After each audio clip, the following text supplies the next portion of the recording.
Alright, what's up, FloCombat? We're here at the MMA lab with Mackenzie Dern. How cool is that? Because she is all over the place. If you follow any social media, you see her. If you follow the fight game, you see her. Jiu-Jitsu, obviously, she's a legend. So we're just honored to be here. Mackenzie, how you doing today? I'm good, I'm excited to be training. I'm going to fight March 10th, so it's getting close, the camp. Excellent. That's great. Well, I see you guys getting after it, man. Is that a pretty typical day of practice for you guys? You always go that hard? Ah, man. Usually we go even harder. Coach Kosh is out of town, you know, he went to Russia for some of the guys fighting, you know, so that wasn't even like our hardest, you know, so I was excited because Tuesday and Thursdays is wrestling, you know, like the ground. It's always like, especially with Ben there, you know, he just like pushes the pace so much. So usually Tuesday and Thursdays are the ones that kill me. So that's great. I'm glad I'm alive still. Well, I mean, you were a jiu-jitsu legend before even coming into MMA. Like, when you made your MMA debut, it was a huge deal. Like, everybody was super excited to see how you do. Got out the gates really strong, 2 straight wins. What was that transition like for you? I mean, obviously now you're adding striking, right? Does it change everything, or is it just a slight adjustment for you? I think like because of my jiu-jitsu style, you know, I didn't have to change too much. I think depending on what your jiu-jitsu style is, they have a lot of jiu-jitsu people that go to MMA and like they don't adapt to good, you know. So thankfully, I like to attack in jiu-jitsu. I think the biggest thing was like me to not accept being on bottom, you know. So even though I have like lots of submissions from the bottom, my coaches want me to get used to that, you know. So they're comfortable with me being on the bottom, but they don't want me to get in that habit. So I think that's the biggest thing. I'm like doing a lot of striking, working with Coach Eddie, but I'm liking it. My first fight with the whole 3 rounds, and I mean I wasn't able to submit the girl, but I was happy with it, you know. Like I think I would prefer to have the 3 rounds, you know, go the whole 3 rounds now than to get into the UFC and never seen that cage time before, you know, never like felt what it's like to not be able to submit. You know, I was happy I didn't get frustrated or anything like that, so I'm excited. Yeah, that makes perfect sense. But then in your second fight, let's talk about how that one ended, because I think the whole internet MMA world, jiu-jitsu world went crazy about that finish. What was that? Just break that down for us. Yeah, so that's like a omoplata mixed with like a choke. I did that position like since Standard stuff. I did that position like since I was a purple belt, you know, and usually I do with the collar in jiu-jitsu, so I have like maybe like just on YouTube maybe like six tournaments of me doing that position, you know, where I won the tournament with that position. So, but I mean, I didn't expect to be able to do that in MMA. I didn't think about it. It's just kind of, it went like naturally, how she like was defending, like she tried to get out, then I just rolled, and then when I saw, I was like, okay, let's go to the like choke like that without we don't have the gi, you know. So I was happy, you know, like we didn't get too much damage. That's the most important, and I was happy I was able to start to show my jiu-jitsu. I felt like already a little bit more comfortable than my first fight, you know. Not that I wasn't comfortable with my first fight, but you know, it was I never did any MMA before, you know. So like just trying to get the experience and learning like when's a good time to take down, how to not lose positions on the ground, you know. So it was good. I'm excited. I'm going to the MMA Awards in 2 weekends, you know. That was nominee for the MMA Awards, so I'm really excited about that. Let's see what happens. Well, we'll see you there. We're also nominated for Best MMA Media Outlet, so that's awesome. Hopefully we both take home some gold there. I'll be doing I'll be presenting one award, so maybe I can present your guys. Yeah, giving right back. I love it. Did you have a name for that thing? Like that move? No, I mean I don't have a name for it. Everyone's saying like the chocoplata, you know. So I like that. yeah, it's pretty cool. Yeah, I heard some people say like the Imanari choke. Yeah, that's what I've seen it as on websites. They're saying Imanari choke. The Mackenzie choke, whatever. That's okay. The Mackenzie team is already patented by our dude Cody Mackenzie, so you can't be taking that one. But I don't think you want to be in any category with Cody Mackenzie either.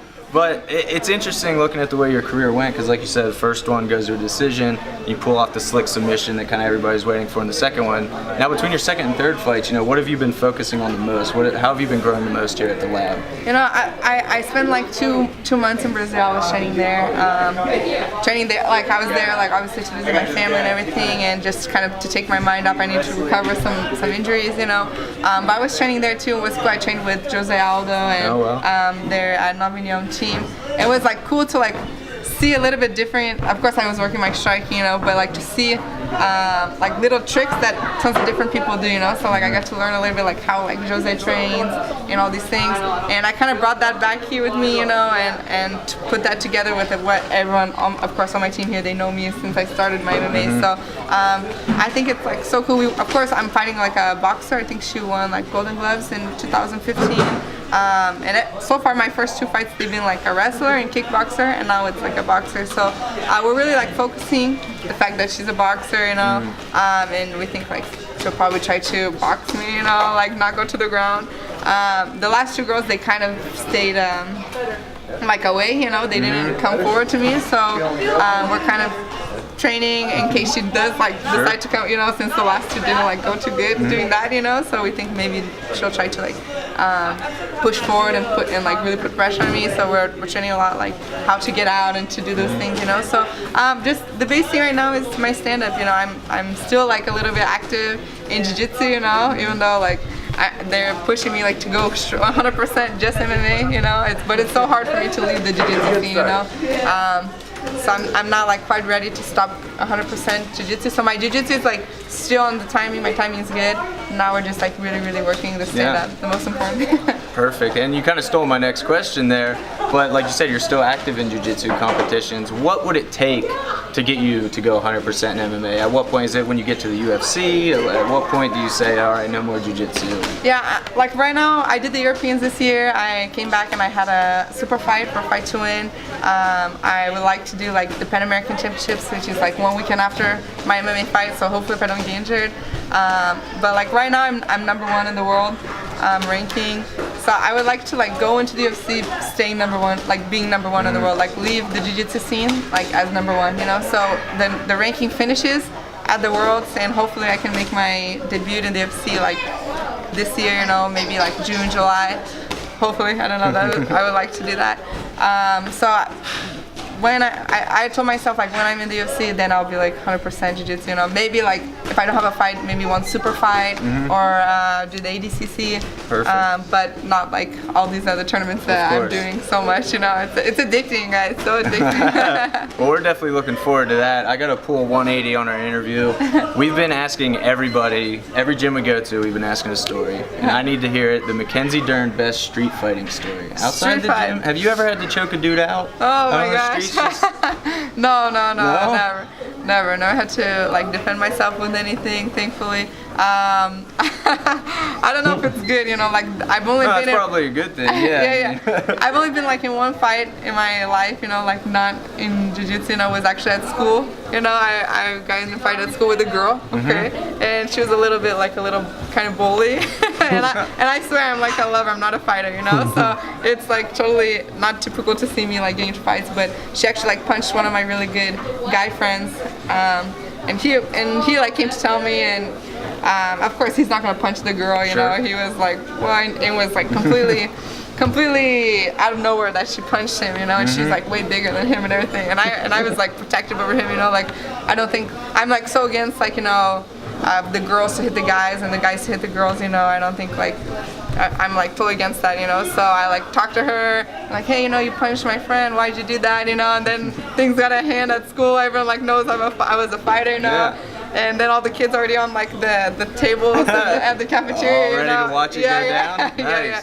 So then like we got a couple like punches. I like mounted her, and then like the security guards came and like separated us, you know. So it was like everyone excited, you know. But even like the principal and everything, of course, like I got suspended. So don't do that, kids.